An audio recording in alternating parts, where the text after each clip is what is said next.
So welcome to tonight's show. You're with Tom, Brian and Steve, and this is NRL from the Sidelines, and as we do it every time this week, we're going to talk about the round of NRL that's just been played, which is round 3. Mm-hmm. Gentlemen, how are you tonight? Yeah, pretty good. Yeah. Brian, how are you tonight? Big dog. Apart from the football, everything's great. What's wrong with the football, Brian? Why don't you tell us all about your problems? Tell Uncle Stephen all about your problems. Well, Uncle Steve, yes. I follow this club that has a history of success. Oh, a decade of success or something. Decade of dominance, that was. Dominance, that's right, yeah. But that decade seems like it was a long time ago now. It was a long time ago. Let me you need to start crying on someone's shoulder because I Oh. don't care and he's not listening. So What was I reading the other day? 192 points in the last 5 games they've conceded. But you're bringing it up.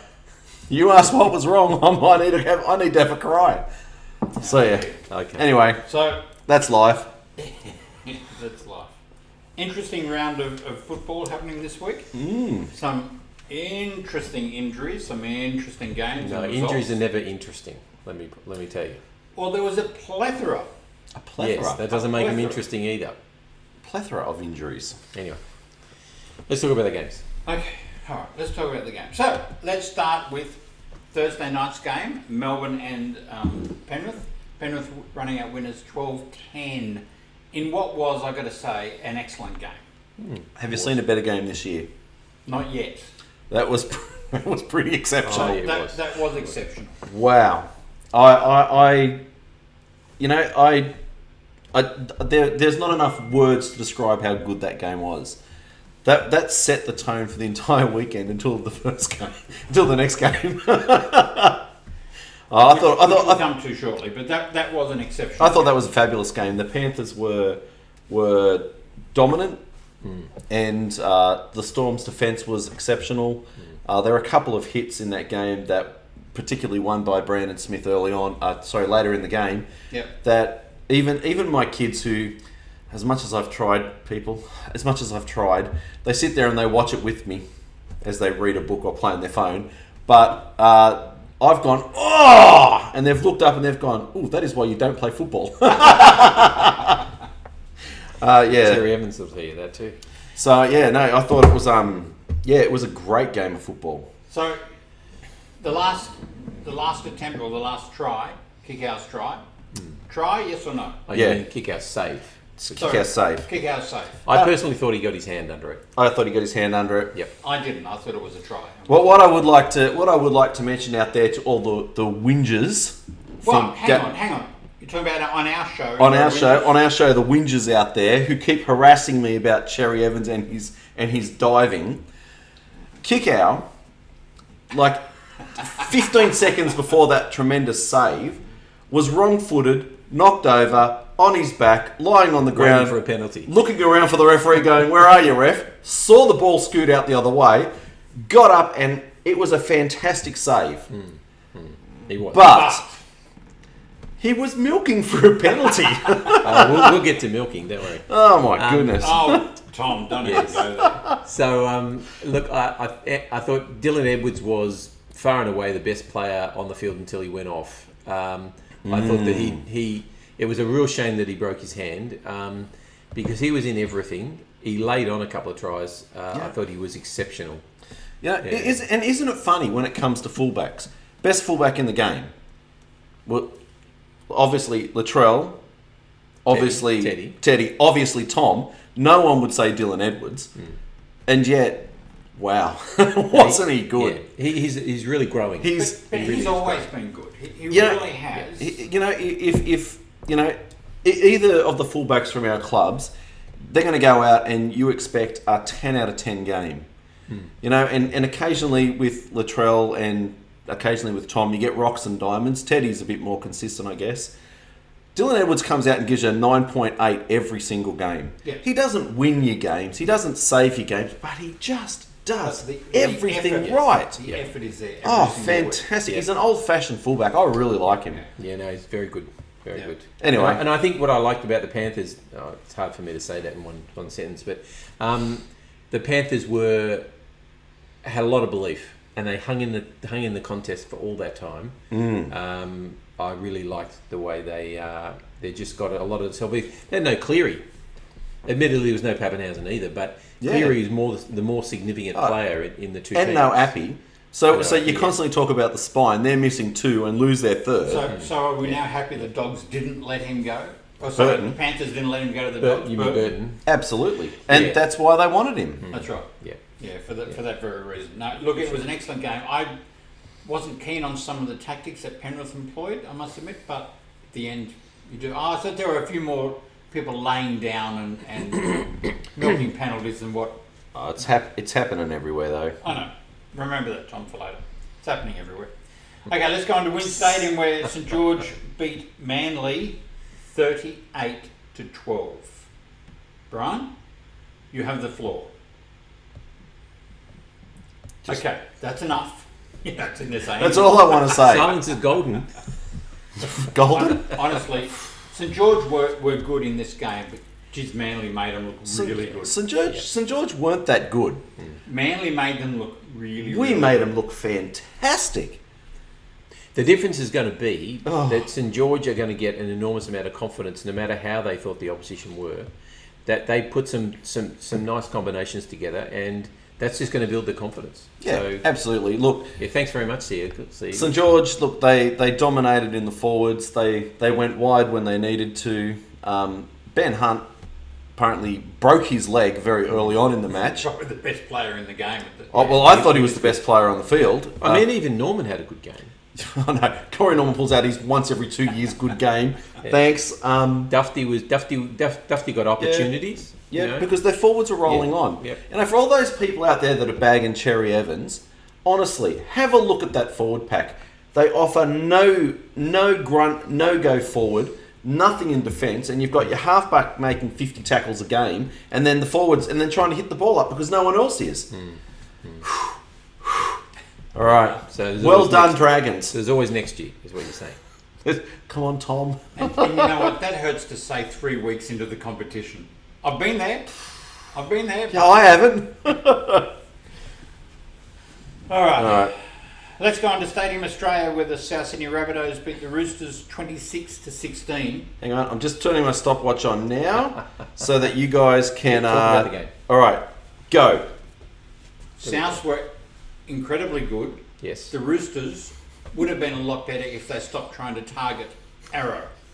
If they put as much effort into targeting Arrow as they playing the game, I think would have become close. there was too much made of that, really. I think that the reality was the Rabbitohs came out with a defensive mindset, and they just strangled the Roosters off the park. Oh, they did. The Roosters were off. I'm not taking anything away from the Rabbitohs, but the Roosters were off for some reason. I don't know what it was. They just could not coordinate. Yep. But they were stifled, and credit has to go to the Rabbitohs. Latrell had another standout game. I mean, a couple of his passes were just sublime. Well, the combination between him and Cody Walker that's right. Excellent. Yeah, absolutely. Yeah. Oh. And look, I can take... I mean, as much as it hurts to take a loss from the Rabbitohs, it was clear at halftime we were not going to win that game. I mean, that we were being beaten by a much better team. What's the worst part, of course, is all the injuries that came out of that game. That's the thing that leaves me so bitter, or not bitter, so heartbroken about that. And I was crushed the other night when we were watching the game. Absolutely crushed to see Kiri go down. I mean, it's just deja vu. Last year we had a massive number of injuries and big significant injuries, and now we're starting to see it again. It's just... I mean, it's frustrating as a fan. It's heartbreaking as a player, as a player, to see that happen. Are you just No. Are you just Facebooking while you're there? You just seem to be disinterested tonight. Are you just... No, he's always disinterested when I talk about my team. He can bleat and carry on about how lousy and pathetic his team is, but we have a loss, then he doesn't want to know. And we have a win, even less interested. I'm just honest. No. So anyway, so from a independent viewer, yeah. What did I think? What do you think of the game? I thought that South showed glimpses of brilliance. As you said, the instinct of Latrell and Cody Walker is phenomenal. You're not ever going to shut that down. No. So the only way to counter that is to score a whole heap of points. Yep. And I think you've got it right. As I was watching the game, I'm thinking, gee, they're really after certain players. Well, it was Dry Arrow. Dry Arrow, yeah. But I thought it put them off. I thought it's not often you see a Roosters team run out with the wrong mindset. Yeah. And it looked like they were nearly, hey, if we can shut this bloke down, then we'll be able to shut Souths down, and we'll be able to shut. But Souths were Hargraves.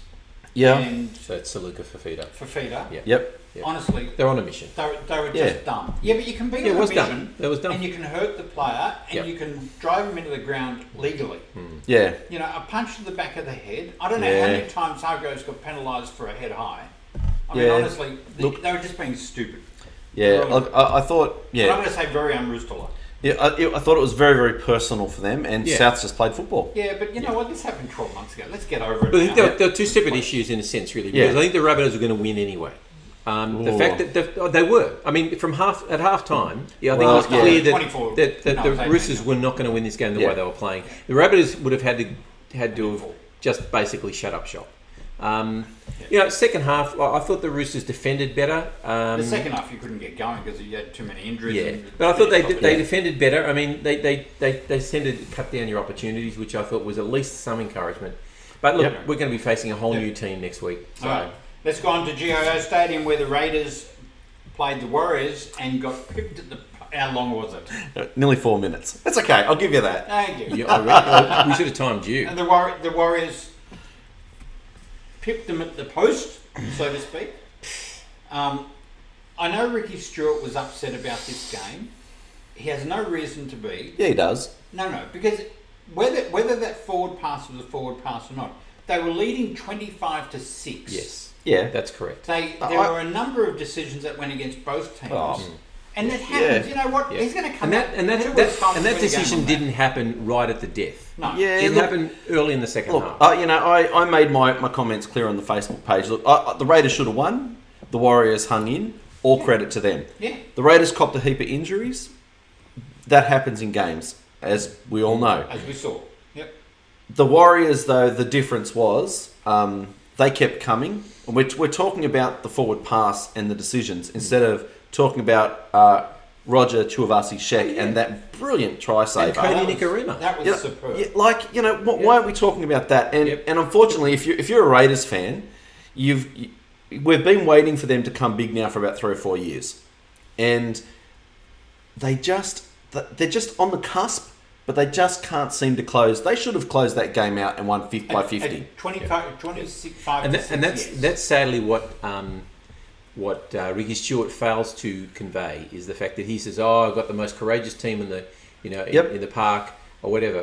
But doesn't give credit to the opposition and said, well, you know what? Yes, we had a lot of injuries, but if a team is down, what do? You don't sit there and go, oh, gee, we feel really sorry for you. Have a try. You take your opportunities, and that's exactly what the Warriors did. Yep. Gee, and that Adam Fanoa Blake, he can play a bit, can't he? Murdoch Masilla's ball playing was sensational too. Wow. Well, I tell you what, Nathan Brown must have said some special words at half time to be down whatever it was 25-6, and Yep. Yeah, and it's a great try saver at the end. Yeah. I think both coaches had good reason to blow up, and unfortunately Ricky Stewart blew up too hard. Yeah. I think he was a little bit over the top, but no. And look, that second half was a very good second half. It was a good game of football. Yeah. Okay, let's go. This one was probably the match of the round. Suncorp Stadium, where the Brisbane Broncos beat the Canterbury Bulldogs 24-0. And at halftime, when it's 2-0, it says a lot about the game. And I'm sorry to any supporters out there of the Dogs or the Broncos, but this was the worst game I've seen in a long, long time. I am so glad these two teams are in the comp. Yeah, you would be. And this is another game where the Broncos will take some encouragement, albeit what the opposition was right. A win like this will just fire them up. I mean, there was some nice ball playing from Azarko. Coates took his opportunities. Yep. I thought there was some nice performances from some of the Broncos players. I still think Croft is, ordinary against an ordinary team. Unfortunately, I think he's going to struggle the whole season. Unfortunately, and I feel sorry for him. There's a lot of expectation on him, but he's just not up to it. You know what? I put the Dogs in my top 8. Can we change the top 8 now, please? Well, I might have. I can't remember. No, you didn't. I was the only one. But Gee, Yeah, I couldn't. Well, you're an idiot, aren't you? yeah. Well, I put Manly in my top 8. Well, you're an idiot, aren't you? And he put the Roosters, so, you know. Yeah, well, we're I all could big be losers. proven that way. Yeah. We're all big losers. Oh, look, Honestly, worst game. There's not a lot to and I don't know if you're a Doggies fan out there, you must be feeling frustrated because they didn't buy Paulie, No, they didn't. and they managed to nab Penrith attacking coach, Yeah. and we're now 3 games in. Yeah. And they started. and they They can started barely the score a season try. with a bit of a bang. You know, the first 30 minutes, you thought, wow. Oh, yeah, You know, yeah. they scored 16 points at the front of the game. Well, they've got beaten by Newcastle 32-16. Yep. So they scored 16 points. Yeah. Yep. The week after they got done 28-0 by Panthers. Yep. And then last week was 24-0. So they've scored 16 points in 3 games. Yep. Yep. 1 try per game. Well, hang on a second. No, I wouldn't take that. Now, Manly can at least score points. Oh, occasionally. Not a lot, Occasionally. but more than 16. Yeah, and, So- and the sad thing about that Dogs team is that they were at full strength. Yeah. The only player who was missing was Raymond Fatala Mariner, and that's it. Now they've copped a couple of injuries, so it's not good. And what's his name was suspended.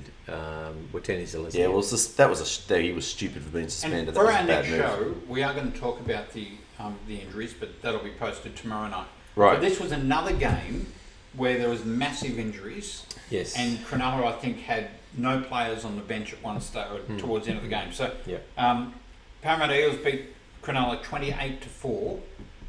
I'm not sure this was a true reflection of the game. Yeah, I think you're right. I think Cronulla, I thought, played really, really well. And I think towards the end, Parramatta got on top just fatigue. They stick in the contest, the Sharks. They do. You know, they're often sloppy and they make mistakes, but you can't fault their heart. And I think that's a credit to John Morris. I think, you know, he's putting steel into that team. And look, he's not a top line coach, perhaps, but he's putting some steel into that team. I don't know. If that Sharks team isn't the flashiest of teams, but he's still made hard decisions to drop Andrew Fafita. Yep. Like he's made some really tough decisions. Yep. I've got time for him as a coach, but it's like I said, like the Sharks keep hanging in and hanging in and hanging in. Yep. And I guarantee you, if the Sharks had Clint Gutherson and Mika Silvo and a couple of those big outside backs who were really firing for the Eels, the scoreline would have been reversed. Well, the Sharks had 39% possession in this game with an 82% completion rate. So I tell you what, you give them, another 10-20% possession, and they're right in this. They didn't lose this because they played poorly. Yep. So.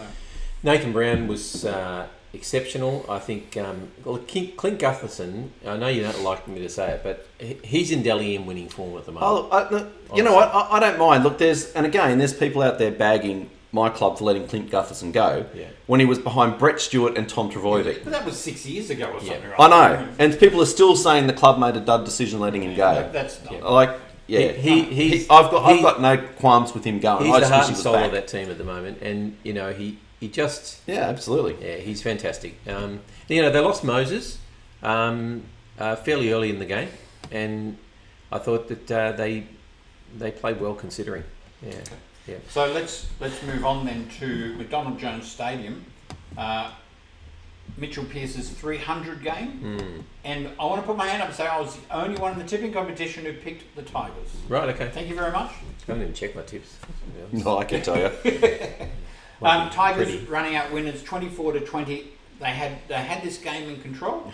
They lost control of it, and then they got it back at the end. Yeah, and some nice footy played by both teams. I think I thought Adam Dewey is really coming into his own as a halfback. He was always good from that first game he played, but he's playing consistently now. Well, he never got a consistent run at a position, and unfortunately at Souths he was punted from half to 5'8" to centres. He played on the wing at fullback. Like, what a great opportunity for him to cement himself from that Yeah. team, and he looked exceptional. He did. Did you? It's interesting that Jackson Hastings is touted as coming to replace Luke Brooks, and Brooks has a blinder. Yeah. Interesting, isn't it? Yeah. Well, yeah, you gotta wonder, like, will Joey Leilua be back in first grade? Well, Because it Not for a little while. doesn't look like it. No, The Tigers' not backs for a were little while. firing. you can see that the Knights are missing a few people, I think, and Oh, they're certainly yeah. missing Ponga. But I tell you what, Shibasaki had probably Oh, the worst game. Yeah, And absolutely. I rate him as he's a pretty decent player, but geez, he Yeah. had a shocker on that He did. night. Yeah. He could not catch And they all felt like they let Mitchell Pearce down. Yeah. I think for Mitchell, he was a bit philosophical, saying, well, it's 1 in 300, and we wanted to win the game basically, Yeah. and they were in the contest. They came back from 18-8, Yeah. and Oh, nearly got the yeah. game. It was really this all game. Yeah. And I don't know if you saw the coach's box when Newcastle scored. They tried to put him ahead. Yeah, Maguire threw his headphones down. And that's he probably right. thought, that's "Here it. we go again." Yeah. And Adam O'Brien was doing a Craig Bellamy, walking out the back, throwing water bottles, yeah, doing all please. kind of stuff. It's just, I know. he's a mini Bellamy. Vinny Bellamy. Oh wow, that was bad. Yeah, it was. Oh, that's all I could come No. up with in half a second. And the last game of the round was Queensland Country Bank Stadium, where the Titans beat the North Queensland Cowboys 44-8. And yet again, I'm glad there's another Queensland team in the comp. Who would be Todd Payton at the moment? Gee, he's got some work in front of him. Yeah, I don't understand the Cowboys at all. Well, I don't understand. They keep saying, Michael Morgan, and they keep picking on one or two players who have been out of form for 2 seasons, yeah. and then saying, he's out of form. We know he's out of form. Maguire came out through the week Yes, and he did. said, soft underbelly. Yep. They really have to start playing tough. Because Maguire? Was it Maguire? Josh Maguire. Yeah, Josh Maguire, And right? the one thing I've always said about Josh Maguire is I don't like his tactics sometimes, but you'll never be able to fault his effort. Oh, he's a competitor. He's a competitor, and he's putting in every single week, and so that must really, really eye him. Do you think there's a problem? I mean, I know it's early in the season, but you look at the dressing room after the game, and Todd Payton's sitting there silent. The players have got their head in their hands, and that's and then he just gets up and walks away. It's like there's some disconnect there. Instead of trying to motivate them, and maybe he is. I mean, we don't see everything. Yeah. But it just seems to be. Strikes you as a something. hard taskmaster, and that I just think he has a lot of expectation, and he should have. He's got a decent team there. He has. He really has. yeah. He's got some good players. Yeah, and an Sprinkled age. around. Well, he's getting a few Well- young rookies that'll take a couple of years to develop, but he had an aging roster for a Yeah. while. Well, I mean, he's got. I'd say he's got a decent team. Now, you put that team against the Dogs. Who's going to win? Didn't they play? Exactly. But I would think you'd easily pick the Cowboys. So I don't know. Yeah. Anyway. All All right. right. Look, that brings us to the end Ladder? of the show. You want to do the ladder? Sure. Yeah. I think you should. All right. So the only 2 unbeaten teams at the moment are the Panthers and the Eels, in that order. Roosters are hanging on to 3rd position because they're for and against. The Titans in 4th. The Dragons, Raiders, Rabbitohs and Knights make up the 8. Just outside the 8, we've got the Warriors in 9th, the Broncos in 10, got the Storm in 11, which is a surprise. The Sharks in 12, the West Tigers in 13, the Cowboys in 14, the Dogs in 15, and yes. Interesting that the Seagulls are dead stone motherless Dead stone last. motherless last. But we're only 1 win behind the Storm. The Broncos are sitting above the Storm. Could you ever have written that story? Well, actually, someone said to me that they're surprised St George is sitting above the Storm as well. Hey, St George are 1 win off the leading comp. I know. Yep. I know. And three weeks in, anything's possible. So let's have a look at the ladder for our footy tipping competition. Brighton 75 is leading by 40 points. Keenaz 38, St Mick 34, Saintly 20-34, Stormy May 32, Amiga Panthero 32, SS Rabbitohs 32, and then you guys are coming up the rear. So, How can that be? well, you're not doing well. You're on 30, Tom's on 30. No wonder I didn't check. You're just Well, performing but then like again, your teams. there's only 2 points between, fifth and where I am. So Yeah, that's right. That's right. You That's tell me. right. Yeah, okay. Yeah, I could It's be. early in the season. I could be in isn't it? third Right. place if I had 2 more wins. let's wrap it up. Thank you for watching. This is NRL from the Sidelines with Tom, Brian and Steve. And please join us for our show on Wednesday night where we'll talk about round 4 coming up. Thank you all for See ya. watching. Bye-bye.